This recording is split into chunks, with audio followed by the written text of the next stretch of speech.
Hi. So, why exactly is the ending or the last 10 minutes of Shallow Grave so flipping good? Let's find out.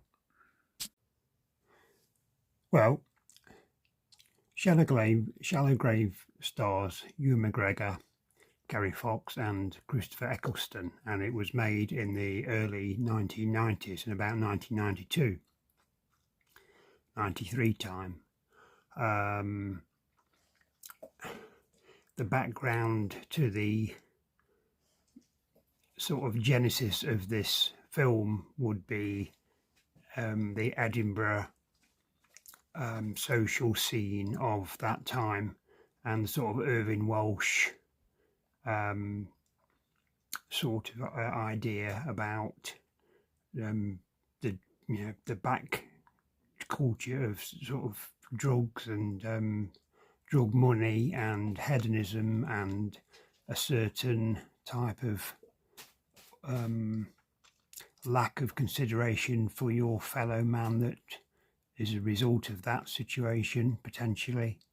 It's also based on a fable, one of the original Canterbury Tales, actually, and I'll leave you to find out for yourselves which one. There are plenty of videos about this film and its background and what it might mean and what it has meant as time's gone on.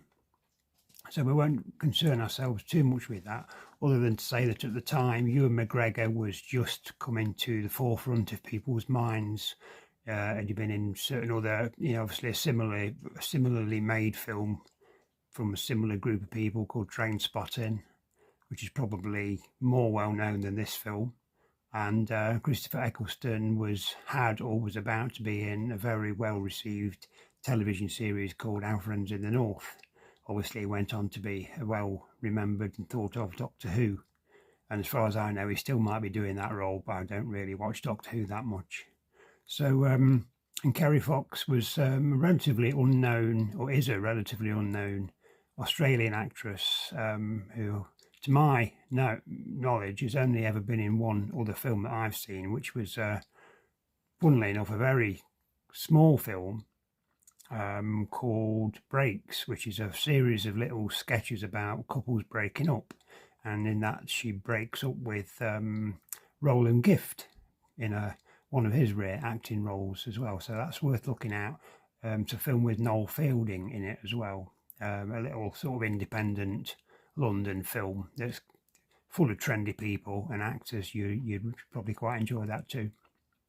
So Kerry Fox, for me, is an attractive actress. I think she is very good. She deserves to be in more movies than she probably has been.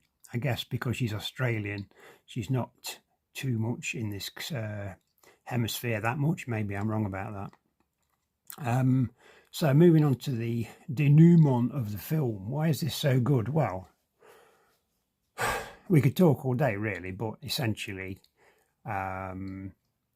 it starts, the first 6 or 7 minutes are, as this film is essentially a black comedy, it is a sort of black slapstick fight between the three protagonists who are fighting it out for the spoils, which is a case full of money, which is enough money to see them up for the rest of their lives, or certainly their immediate next few years.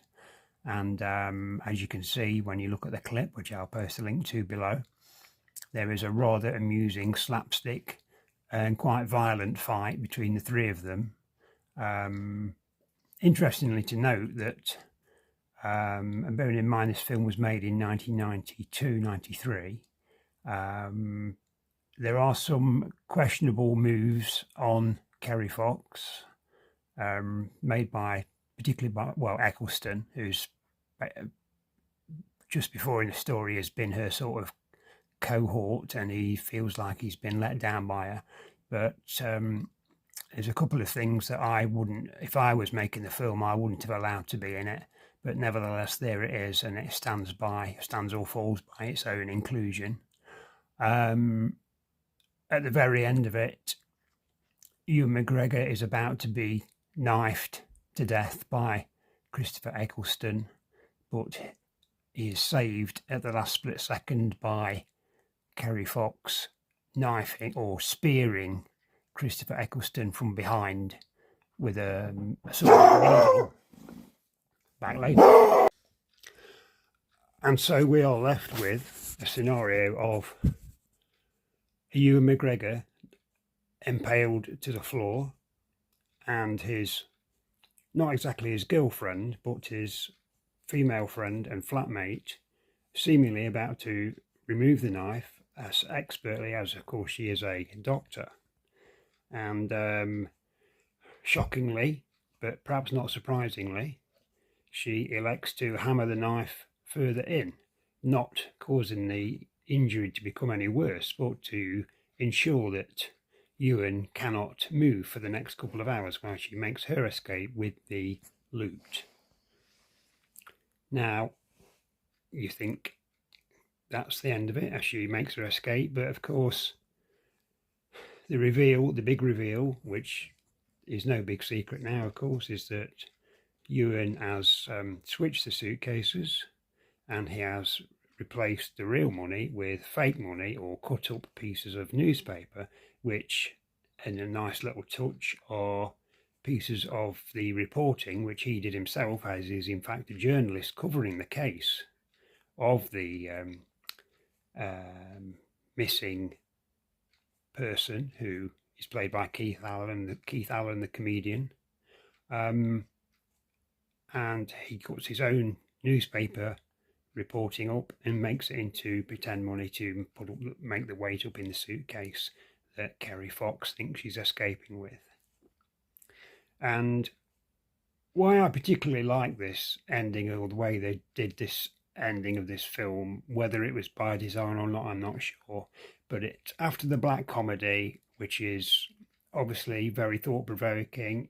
It's based on this ancient Canterbury tale as well, which obviously can't fail to be entertaining and thought-provoking at the same time, and moralistic, of course, so you've got a lot to think about. They still let the characters survive, as of course you have become sympathetic to them. Unfortunately, Christopher Eccleston has to die in the story. More of that later, but as Kerry Fox at the airport, she can still escape because she's already bought her ticket to escape to Brazil, which of course she has no choice to do, but because she has simply no choice but to do it. So she has to go to the airport. She walks in the airport departure lounge, and this is where you're starting to relax after the action, after the dramatic finale, and you're starting to think about, oh yeah, this is the end of the film. There's some theme music, there is some score music, which is Happy Heart by Andy Williams, a genius choice in my opinion. And either side of this clip or scene where Kerry Fox walks into the departure lounge, and whether they did this on purpose or not, I don't know, but she walks rather quickly, as women tend to do in these situations or similar situations, with a handbag thrown over her shoulder, perfectly in time to Happy Heart. Now, we know Sergio Leone filmed his dramatic scenes with the music previously composed by Morricone, and the actors acted out the scene with the music playing in actually there at the time. Whether they did that with this, I don't know, but either way, it's perfectly in time.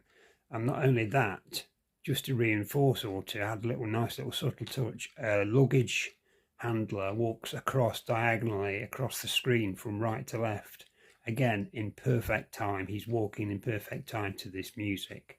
So that's a kind of way to just bring you down. And either side of this scene, you have the big payoff where, of course, Ewan McGregor has hidden the money underneath the floorboards, and the camera pans down to see the knife, or impaling him through his shoulder, and the blood slowly dripping down onto the money, obviously the blood money by now, as it has become.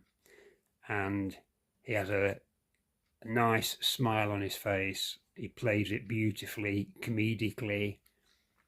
There's some debate nowadays whether the very last scene with him lying on the floor being photographed by presumably police photographers, or it couldn't be the press, and then people think that because there's a couple of paramedics standing doing nothing, that in fact in reality he's actually dead, and they wouldn't be standing there if he was alive. They'd be trying to save him or do something about it. Well, a couple of things. First of all, I don't go along with that theory.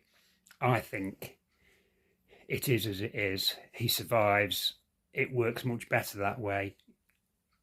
It's much more of a better feel-good ending. And who's to say you have to get everything accurate in a film? Otherwise it would be a documentary, wouldn't it? Do you know what I mean? It's a film. Everything's done for dramatic effect, artistic license. Of course, you make sense that there are paramedics there. They can't do it. He's okay, he's alive. Maybe they're waiting for somebody to come and expertly, remove this knife from his shoulder so he can be treated in hospital. But either way, I take it as I see it. He survives with a big smile on his face. He's got away with it. He's outwitted the other two, who of course are in various states of disarray, particularly Christopher Eccleston, who's no longer with us.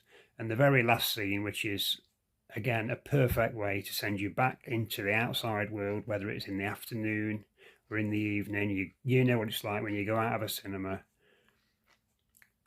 Not so much these days with the multiplexes, but when the cinemas used to be in town centres, and some of them still are, of course, when you go back out into the real world and into the, where you come out of the cinema and you go back into the hustle and bustle of the city centre or whatever, and this has to be done with this in mind, because it's just a little reminder as he's pushed into the morgue drawer in the hospital, in the mortuary, and the very last scene is a mortuary attendant who to me looks like he's actually a real mortuary attendant. It doesn't look like an actor to me. It looks like they've actually let the guy, they obviously filmed it in a real mortuary.